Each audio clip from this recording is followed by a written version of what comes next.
కాంపౌండ్లోకి వస్తే ఈరోజు ప్రింట్ తీసుకొని బయటికి వెళ్ళేంతగా అన్ని రంగాల నైపుణ్యాలను ఇక్కడ వారు కేంద్రీకృతం చేశారు. ఈ 2000 ఎకరాలు ఒక కళాఖండం, ఒక అద్భుతం. దీనికి చాలామంది సమస్యలు సృష్టించాలని ప్రయత్నం చేసిన వాటన్నిటినీ రామోజీరావు గారు నిలబడి తట్టుకొని ఈ తెలంగాణ రాష్ట్రానికి ఒక గర్వకారణంగా రామోజీ ఫిలిం సిటీని తీర్చిదిద్దడం జరిగింది. అదేవిధంగా పత్రికా రంగంలో ఈనాడు పత్రిక 50 సంవత్సరాలు పూర్తి చేసుకున్న సందర్భంగా రామోజీరావు గారు నిద్ర లేవగానే ఈనాడు పేపర్ చదివే అలవాటును, నిద్రపోయే ముందు ఈటీవీ వార్తలను చూసే నిద్రపోయే అలవాటును తెలుగు ప్రజలకి ఒక అలవాటుగా మార్చిండు. ఈనాడు ముఖ్యంగా రాజకీయ నాయకులకు ఈ అలవాటు వ్యసనంగా మారింది. ఉదయం నాకు ఎన్ని పత్రికలు వచ్చినా ఖచ్చితంగా హెడ్లైన్స్ అయినా ఈనాడు పేపర్ నేను తిరిగేస్తా. ఎందుకంటే నిఖార్సైన సమాచారం, మిగతా దాంట్లో కొంచెం మసాలాలు, కలర్స్ అవి ఇవి యాడ్ అవుతుంటాయి. ఇది యాక్చువల్ వార్తని ఈ 2-3 పత్రికలు చదివిన తర్వాత వాస్తవం ఏముందో తెలుసుకుందాము అని ఈనాడు తెలంగాణ రాష్ట్ర ముఖ్యమంత్రిగా 5-10 నిమిషాలైనా ఈనాడు పేపర్ నేను తిరిగేస్తాను. అదేవిధంగా సాయంత్రం ఇంటికి పోతే 9 గంటలకు ఈటీవీ వార్తల్ని తప్పకుండా చూస్తే ఎక్కడున్నాయి, ఈ ఊర్లోనే కాదు, ఈ నగరంలోనే కాదు, ఈ రాష్ట్రం పక్క దేశాలకు వెళ్ళిన సంపూర్ణమైన వార్తల్ని ఈటీవీలో ప్రసారం అవుతాయి.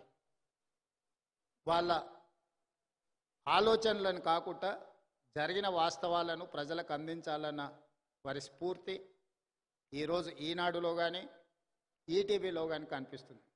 అదేవిధంగా రామోజీరావు గారి గురించి ఆలోచన చేసినప్పుడు ఆశ్చర్యకరమైన అంశాలు కనిపిస్తాయి. పచ్చళ్ళు తినిపించిన రామోజీరావు గారి గొప్పతనం ఉంటుంది, పత్రిక చదివిన రామోజీరావు గారి గొప్పతనం కనిపిస్తుంది. ప్రసార సాధనాలు మార్గదర్శి చిట్ ఫండ్కి, రామోజీ ఫిలిం సిటీకి, ప్రియా పచ్చళ్ళకి, ఈనాడు పేపర్కి దేనికి పొంతన లేదు. ఇలా వివిధ రంగాలలో ఒక వ్యక్తి రాణించడం చాలా కష్టం. ఒక వ్యక్తికి ఒక విషయంలో టాలెంట్ ఉందంటే మనం అర్థం చేసుకోవచ్చు, అతను నిరంతరం అందులో కృషి చేయడం, అందులోనే ప్రయత్నం చేయడం అనేది ఆ వ్యక్తికి అందిన ఒక విద్య అనుకోవచ్చు.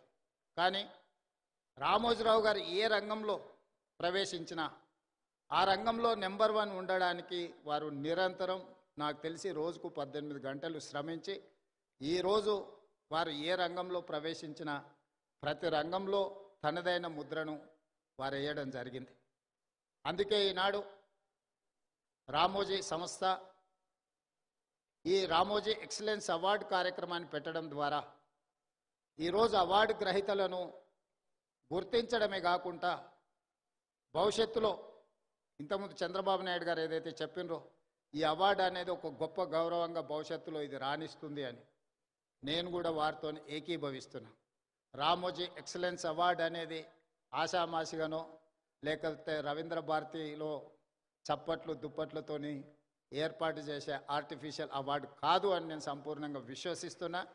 ఈరోజు అవార్డు గ్రహీతలకు ఖచ్చితంగా వారి శ్రమకు, వారి నైపుణ్యానికి ఒక గుర్తింపు, రామోజీ గారి ఆలోచనలని భవిష్యత్ తరాలకు అందించడానికి మీరు, మేము, మన అందరము చేయగలిగిన ప్రయత్నం అంతా చేయాలి. ఒక్క అనుభవాన్ని రామోజీరావు గారితో మొట్టమొదటి నేను కలిసిన అనుభవాన్ని మీతో పంచుకొని నా ఉపన్యాసాన్ని ముగిస్తాను. 2009 సంవత్సరంలో శాసనసభ ఎన్నికలు జరిగినాయి. ఎన్నికల తర్వాత ఓట్ల లెక్కింపుకు 1 నెల రోజులు సమయం ఉండే. మేము అప్పుడు అన్ని లెక్కలు వేసుకున్నాం, తప్పకుండా ప్రభుత్వం వచ్చేటట్టే ఉందని. మరి ప్రభుత్వం వస్తే మంత్రులు కావాలనే కోరిక కూడా ఉంటుంది కదా. ఈరోజు ఆంధ్రప్రదేశ్లో వాళ్ళు చాలామంది మంత్రులు ఉన్నారు. ఒక 4 మిత్రులను కలిసి రామోజీరావు గారి సమయం తీసుకున్నాం. సార్ మిమ్మల్ని కలవాలనుకుంటున్నాం మేము అని. రాండి అన్నాడు. 4 కలిసి రామోజీరావు గారి దగ్గరకు వచ్చినాం. మా నడక మా చూపులను బట్టి ఆయనకు అర్థమైంది వీళ్ళేదో మంత్రి పదవులకు పైరవి కోసమే వచ్చినట్టున్నారని. భోజనం పెట్టి కూర్చోబెట్టి మేము అడగను కూడా అడగలే, వారే మొదలు పెట్టారు రాజకీయాలు, ఆ విధంగా ఎన్నికలు, ఫలితాలు ఏ విధంగా వస్తాయి అనేది విశ్లేషణ ఒక రకము. నేను ఇప్పటివరకు ఎవరికి ఎప్పుడు చంద్రబాబు నాయుడు గారికి నేను ఎవరికి మంత్రి పదవి ఇవ్వాలని చెప్పలేదు. నా దగ్గరికి ఎవరు వచ్చినా మంత్రుల కంటే కూడా ఎమ్మెల్యేలకు బాగా రాణిస్తారని నేను సూచన చేస్తూ ఉంటాను. మీ నలుగురికి కూడా అదే సూచన అని వారు మాకు అంటే మా మనసులో ఉన్న మాటను గుర్తించి, అంతకుముందు బయట చాలామంది మంత్రివర్గం అంతా చంద్రబాబు నాయుడు గారు, రామోజీరావు గారు చిట్టి పంపిస్తారు, చంద్రబాబు నాయుడు సార్ మంత్రివర్గాన్ని ఏర్పాటు చేస్తాడని బయట చర్చ జరుగుతుండేది. సరే రామోజీరావు గారు మా నలుగురిలో ఎవరికో ఒక్కరికైనా తప్పకుండా చెప్తాడనుకొని మేము వచ్చినాము. వారు రాజకీయ నాయకులకు కానీ ప్రభుత్వంలో కానీ ఇలాంటి సూచనలు ఎప్పుడు నేను చేయను. మీరు కష్టపడి పనిచేయండి, మీరు మంచి చేస్తే తప్పకుండా నా పత్రికలో స్థానం ఉంటుంది, మీరు చెడు చేస్తే మాత్రం మొదటి పేజీలో స్థానం ఉంటుంది, మీరు ఏది కావాలనో కోరుకోండి అని చెప్పి మంచి భోజనం పెట్టి, రామోజీరావు గారు మంచి హోస్ట్, నేను ముఖ్యమంత్రి అయిన తర్వాత కూడా వస్తే చాలాసేపు భోజనం పెట్టి చాలా విషయాలు మాట్లాడినారు. ముఖ్యమంత్రిగా వచ్చినప్పుడైనా ఏదైనా పనుల విషయంలో ప్రస్తావిస్తారేమో నేను అనుకున్నా, వారు ఏం మాట్లాడలేదు. వారు చెప్పిండ్రు ఇది నా బాధ్యత, ఎందుకు సార్ రెస్ట్ తీసుకోవచ్చు కదంటే, నిత్యం నాకు ఈ పనిలోనే ఒక సంతృప్తి ఉంటుంది, ప్రతి పేజు నేను చదువుతాను. అక్కడక్కడ వారు స్పెల్లింగ్ కరెక్షన్స్ ఉంటే కూడా పత్రికలో వచ్చిన ఆ డేటా అంటే మ్యాటర్ని కూడా వారు రౌండప్ చేసి పెట్టి, అందులో ఏం తప్పులు ఉన్నాయో కూడా మార్క్ చేసి పెట్టి వారి టేబుల్ మీద కనిపించింది. అంత నిబద్ధతతోని వారు పనిచేసిండ్రు కాబట్టే ఇంత గొప్ప సంస్థను నిర్మించగలిగినరు. రామోజీ అనేది ఒక పేరు కాదు, ఒక బ్రాండ్. ఈ బ్రాండ్ను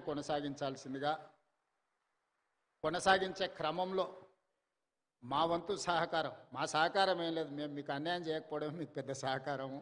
మా ప్రభుత్వం వైపు నుంచి సంపూర్ణంగా రామోజీ గ్రూప్ సంస్థలకు సంపూర్ణమైన సహకారం ఉంటుంది. Ramoji film city, Ramoji ETV కావచ్చు, ఈనాడు కావచ్చు, తెలంగాణకు హైదరాబాద్ నగరానికి